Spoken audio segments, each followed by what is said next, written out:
On today's podcast, I'm going to bring you a bunch of AI news around AI and dating apps, AI and, quote unquote, fighting the loneliness with chatbots, a whole bunch of really interesting things. The two stories I want to talk about in particular, one is that the former Tinder CEO has started something, essentially a chatbot, an AI chatbot to help, quote unquote, fight loneliness. And this has actually got backing by Sequoia, right? One of the largest American venture capital firms. Very interesting story here.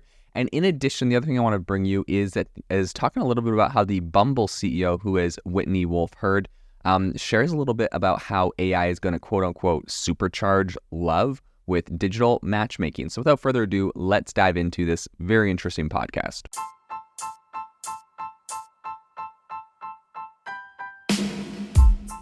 Welcome to the world's #1 AI podcast, AI Chat. I'm your host, Jaden Schaefer.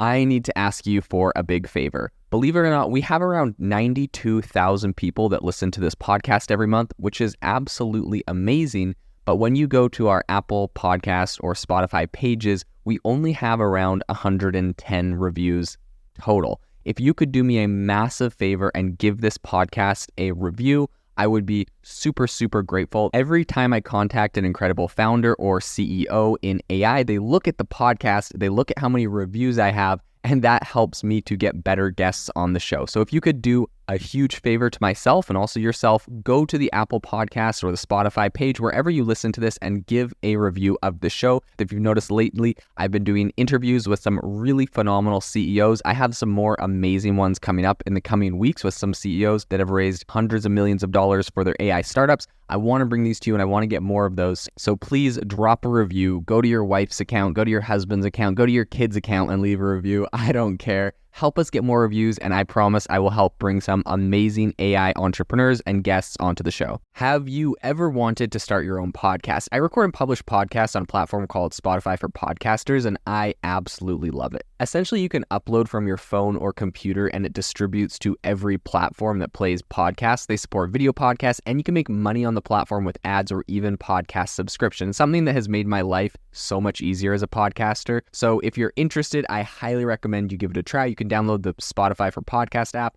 or go to spotify.com/podcasters to get started on your podcast today. In a space already brimming with artificial intelligence applications, two companies are leveraging AI in a really interesting sort of dating, relationship, mental well-being kind of space. So former Tinder CEO, as I mentioned, Renee Nyborg's startup Mino has just secured $3.9 million in a seed round led by Sequoia. And the idea behind her startup is to fight loneliness through an AI-powered chatbot. Now, it's going to be interesting to see, what exactly that means. A lot of AI-powered chatbots, but we're going to dive into that. But meanwhile, of course, as I mentioned, Bumble CEO Whitney Wolfe is envisioning AI as kind of the future of digital matchmaking. So let's dive into Mino first, and then we'll talk about some others. But Mino, essentially previously known as Amari, aims to release its AI-powered chatbot apps on the App Store this December. So the idea is that it has a focus on countries like the US, UK, Canada, Australia, right? So English-speaking countries primarily. And of course, the startup has raised recently the $3.9 million I mentioned, but I think to date they've raised around $5 million. And this is thanks to participation from Andrew Nee's AI Fund and NEA, among others. Angel investors like Megan Jones-Bell, the clinical director of mental health at Google, and Jim Lanzone, who's the CEO of Yahoo, have also jumped on board with this. So the company's really distancing itself from similar startups like Replica and Blush by categorizing their AI solution as a quote-unquote personal mentor rather than a virtual girlfriend or a therapist. And Renee Nyborg has said she gained insights into the loneliness issue among young users, particularly Gen Z, during her tenure at Tinder. So she was inspired to use large language models as a tech-based solution after discussing with Andrew Nee's post to her exit, I think, from Twitter. And Mino is particularly kind of concentrating on an iOS launch due to the iPhone's popularity among teenagers and Apple's, really robust privacy issues. Anyways, this is what she said.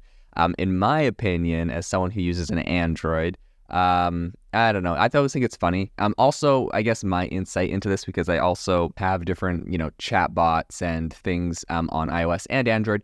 My insight into this is you make a lot of your money from iOS. I think people spend a lot more on apps there. And so you'll usually kind of see this where people are like concentrated on iOS launches first. Now, the reason for this is because a lot of startups, they want to build iOS apps natively on iOS's Swift, and then they want to build them natively on Android. So there's two ways you can go about this problem, and I've seen people do it both ways. But I, for one, have actually released apps in what's called React Native, and essentially what it does, there's also one called Flutter, but there's a couple different languages like this where essentially you can create apps, and every time you do an update to Flutter, for example, it will update the iOS and Android apps.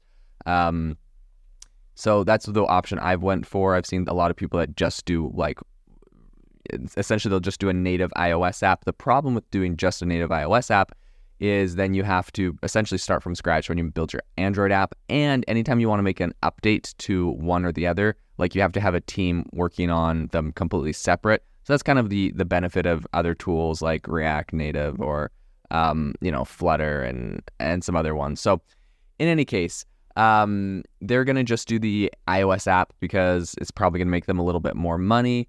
And I think that the startup is offering a 12-month premium service to early users who sign up before January 31st, 2024. So as Mino gears up to cater to Gen Z, it's aware of the challenges. I think AI chatbots like Snaps have faced criticism for inappropriate behaviors, requiring the rollout of user safeguarding tools. So Mino addressed these issues with a complex proprietary conversation system trained on multiple models.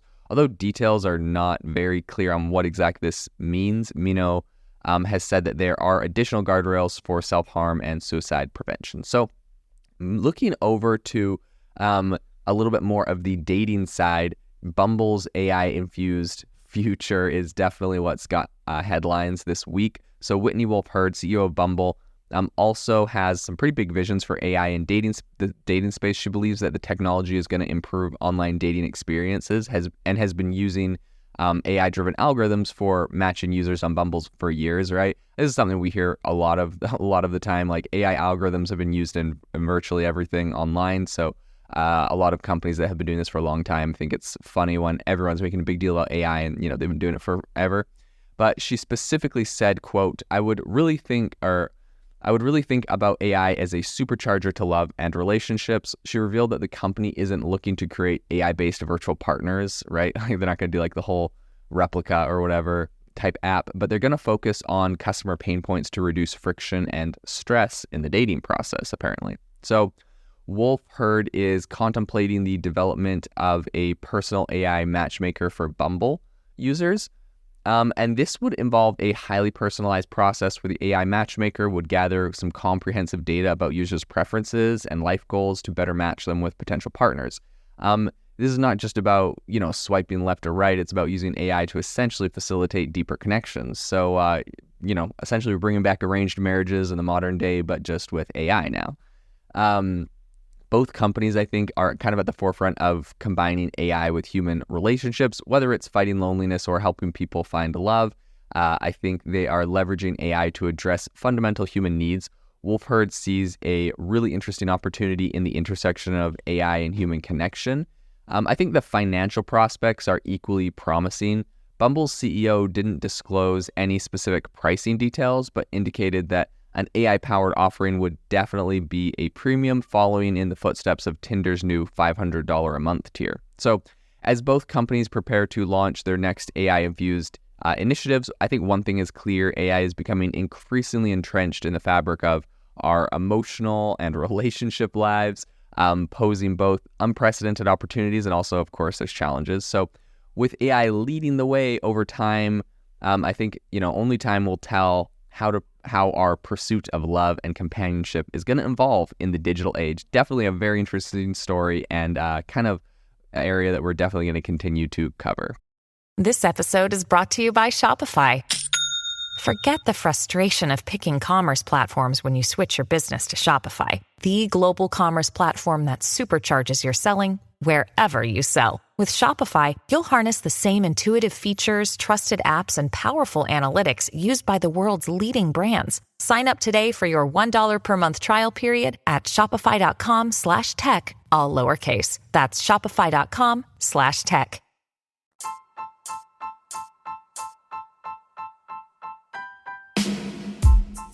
Thank you for listening to the AI Chat Podcast. If you enjoyed the podcast, I'd appreciate it if you rate me wherever you listen to podcasts. And if you're looking for an innovative group of AI enthusiasts, make sure you check out our Discord channel and also our Facebook community. It's obviously a lot more interactive than a podcast where we can actually share software tools, prompts that we're using in everyday AI. I'll leave a link for those in the description below.